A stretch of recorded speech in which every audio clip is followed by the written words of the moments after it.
कहानी जारी है। मू रियुन धीरे धीरे सीढ़ियां चढ़ते हुए मेन कैरेक्टर की तरफ बढ़ रहा है।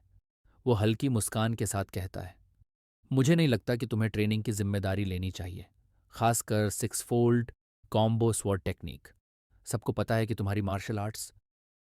लेकिन इससे पहले कि वो अपनी बात पूरी कर पाता, मेन कैरेक्टर उसे बीच में रोकते हुए बोलता है, ओह, तो तू वो बंदा है जो सबके दिल की बात जुबान पर ले आता है। सबको पता है कि मैं मार्शल आर्ट्स में उतना अच्छा नहीं हूं, लेकिन किसी की हिम्मत नहीं होती ये मुंह पर बोलने की। और तूने सोचा कि चलो मैं ही कह देता हूं। कोई बात नहीं। वैसे भी मुझे पहले से पता था कि इतनी आसानी से सब मुझे एक्सेप्ट नहीं करेंगे। इसके बाद वो जोर से कहता है, सुनो सब, मैं अभी सिर्फ six fold combo sword technique use करूंगा। अगर मू रियुन ने मुझे छू भी लिया या मैंने एक भी कदम पीछे लिया तो मेरी हार होगी। और अगर मैं हार गया तो ट्रेनिंग देना छोड़ दूंगा। मू रयुन हंसते हुए जवाब देता है, तू खुद को कुछ ज्यादा ही नहीं आंक रहा। लगता है मू सांड को हराकर तू सोचने लगा कि मुझे भी हरा सकता है। मेन कैरेक्टर हल्की स्माइल के साथ कहता है, शायद। मू रेउन घूरते हुए बोलता है, ठीक है, लेकिन बाद में मत कहना कि मैंने वार्निंग नहीं दी थी।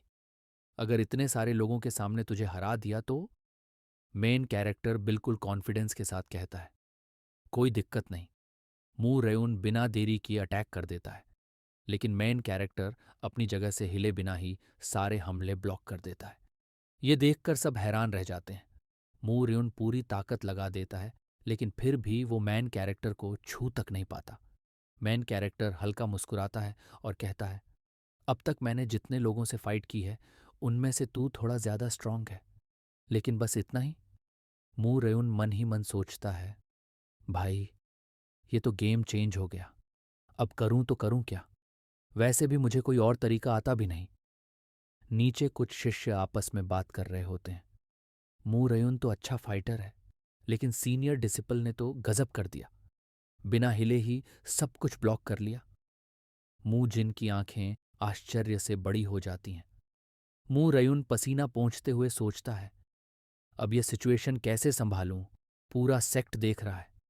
तभी मेन कैरेक्टर कहता है, ऐसा नहीं है कि मैं कोई सुपर फाइटर हूं, लेकिन तुम्हारी स्वॉर्ड टेक्निक बेकार है। जहां पैरों का यूज करना चाहिए वहां तू कर नहीं रहा। जहां बैलेंस जरूरी है वहां तू उसे मेंटेन नहीं कर पा रहा। ये सब बेसिक चीजें हैं। अब समझ आया कि बेसिक्स सीखना क्यों जरूरी है। मू रयुन पूरी तरह से कंफ्यूज होकर बोलता है, बेसिक।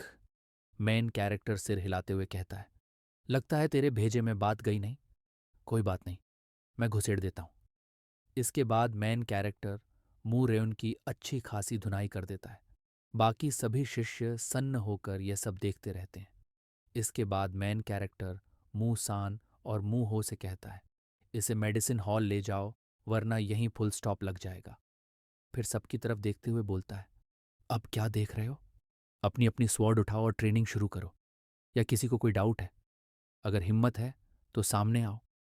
ये सुनकर सभी डर के मारे फौरन ट्रेनिंग शुरू कर देते हैं।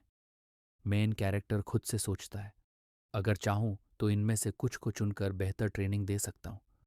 लेकिन अब मैं फैंटम स्वॉर्ड्समैन नहीं हूं। अब मैं इनका सीनियर डिसिपल हूं, और अब मुझे ही माउंट हुआ सेक्ट को आगे ले जाना है। इसलिए मैं किसी को भी पीछे नहीं छोड़ सकता।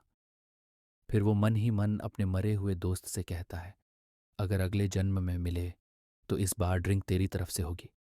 अगला सीन, जंगल में कई लोग जमीन पर बेहोश पड़े हैं और एक लड़का अपने कंधे पर तलवार टांगे वहां से गुजर रहा है। To be continued. अगर कहानी पसंद आई हो तो लाइक और सब्सक्राइब करना ना भूलें।